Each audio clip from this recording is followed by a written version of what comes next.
ఫిబ్రవరి 5న fee reimbursement పై వైఎస్ఆర్సీపీ పోరు బాట పట్టనుంది. Reimburse చేయాలి, నిధులు విడుదల చేయాలంటూ జిల్లా కేంద్రాల్లో వైఎస్ఆర్సీపీ నేతలు వినతి పత్రాలు ఇవ్వదలిచినట్టుగా కూడా చూస్తున్నారు. రవీంద్ర చెప్పండి, సో ఇలాంటి ప్రజలకి ఇచ్చిన హామీలను నెరవేర్చే దిశగా ఖచ్చితంగా నెరవేర్చాలి అని వైఎస్ఆర్సీపీ పోరుబాట పట్టిన ప్రతిసారి దాన్ని డైవర్ట్ చేసి ఒక ప్రక్రియ తీసుకొస్తూ ఉంటుంది ప్రభుత్వం.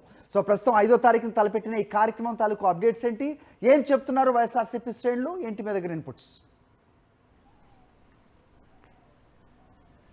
హరి, ఎన్నికల ముందు ఒక మాట చెప్పడం, ఎన్నికలు అయిపోయిన తర్వాత ఇంకో పని చేయడం అనేది చంద్రబాబుకి రాజకీయం మొదటి నుంచి కూడా చూస్తున్నారు. అందరూ కూడా అదే విషయాన్ని ఖరారు చేస్తున్న పరిస్థితి మనం చూస్తూ ఉన్నాం. సో ఇలాంటి మోసకారి ప్రభుత్వం మళ్లీ మరోసారి వచ్చింది. అదేవిధంగా విద్యార్థులు, రాష్ట్ర వ్యాప్తంగా ఉన్నటువంటి విద్యార్థులను మరోసారి తీవ్రస్థాయిలో మోసం చేస్తున్న పరిస్థితి కూడా కనిపిస్తుంది. ఈ నేపథ్యంలోనే ఫీజు రింబర్స్మెంట్ తాలూకు దాదాపు 30 లక్షల మంది విద్యార్థులకు సంబంధించి ఇప్పుడు రిలీజ్ చేయాల్సినటువంటి 3,900 కోట్ల రూపాయల బకాయి ఇంతవరకు కూడా రిలీజ్ చేయలేదు. ఈ నేపథ్యంలోనే వైఎస్ఆర్ కాంగ్రెస్ పార్టీ దీన్ని చాలా సీరియస్ గా తీసుకుంది. పెద్ద ఎత్తున పోరుబాటు చేయాలని కూడా ప్లాన్ చేసింది. అందులో భాగంగా వచ్చే నెల అంటే ఫిబ్రవరి 5వ తారీఖున ఇందుకోసం ప్లాన్ చేసుకున్న పరిస్థితి ఉంది. రాష్ట్రంలోని అన్ని జిల్లా కేంద్రాల్లో కూడా కలెక్టరేట్లు ఎదుట పెద్ద ఎత్తున నిరసన ర్యాలీలు చేపట్టాలని ప్లాన్ చేసింది. అందులో భాగంగా తర్వాత కలెక్టర్లకు విజ్ఞాపన పత్రాలను కూడా అందించబోతున్నారు. ఏదైతే బాధిత విద్యార్థులు ఉన్నారో వారి తల్లిదండ్రులతో కలిసి వైఎస్ఆర్ కాంగ్రెస్ పార్టీ కార్యక్రమాన్ని చేపట్టిన పరిస్థితి ఉంది. ఎందుకంటే మనం చూస్తూ ఉన్నాం, గతంలో కూడా అంటే ఎన్నికలకు ముందు కూడా వైఎస్ఆర్ కాంగ్రెస్ పార్టీ ప్రభుత్వం అంతకుముందు వరుసగా 30 లక్షల మంది విద్యార్థులకు సంబంధించి 12,609 కోట్ల రూపాయలను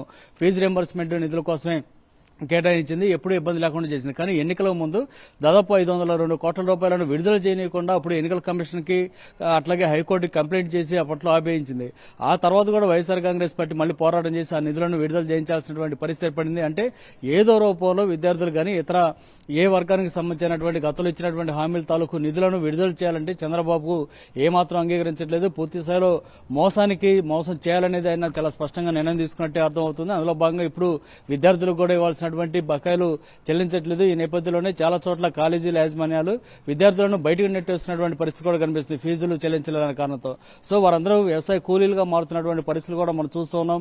ఈ నేపథ్యంలోనే అలాంటి బాధిత విద్యార్థులకు అండగా నిలబడాలని వైఎస్ఆర్ కాంగ్రెస్ పార్టీ నిర్ణయం తీసుకుంది. అందులో భాగంగా రేపు ఫిబ్రవరి 5న రాష్ట్ర వ్యాప్తంగా పెద్ద ఎత్తున ఉద్యమాలని చేపట్టాలని కూడా ప్లాన్ చేసిన పరిస్థితి. గతంలో రైతాంగానికి సంబంధించి కూడా అప్పుడు తుఫాను వచ్చిన సమయంలో కనీసం తడిసిన ధాన్యాన్ని కూడా కొనుగోలు చేయబోతే అప్పట్లో రైతు పోరు ఏ విధంగా అయితే నిర్వహించిందో, ఆ తర్వాత కరెంటు ఛార్జీల పెంపునకు నిరసనగా కూడా వైఎస్ఆర్ కాంగ్రెస్ పార్టీ పోరుబాటు నిర్వహించింది. ఆ కార్యక్రమాలకు పెద్ద ఎత్తున రాష్ట్ర వ్యాప్తంగా ప్రజల నుంచి స్పందన లభించింది. సో ఇప్పుడు ఇది 3వ ఉద్యమంగా మనం భావించవచ్చు.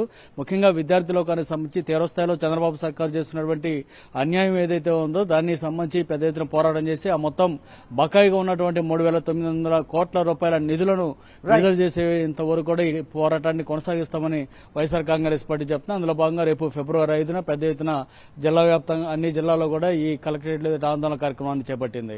హరి, రైట్ రవీందర్, మరోవైపు పిల్లలు స్కూల్ ఫీజు కట్టట్లేదని సో ఆ స్కూల్ యాజమాన్యాలు ఏవైతే ఉన్నాయో అవి పిల్లల్ని వేధింపులకు గురి చేస్తున్నాయి. ఇలాంటి క్రమంలో మరి ప్రభుత్వం చొరవ తీసుకుని అట్లీస్ట్ ఆ స్కూల్స్కైనా ఒక హామీ ఇవ్వాల్సిన అవసరం ఉంటుంది, ఫీజు రియంబర్స్ వస్తుందని. కానీ అలాంటి హామీ కాదు కదా, ఎలాంటి చర్యలు తీసుకోకపోవడంతో ప్రస్తుతం విద్యార్థులు అలాగే వాళ్ళ తల్లిదండ్రుల పరిస్థితి అగమ్య గోచరంగా తయారైన పరిస్థితి మనకి ఆంధ్రప్రదేశ్లో కనిపిస్తోంది.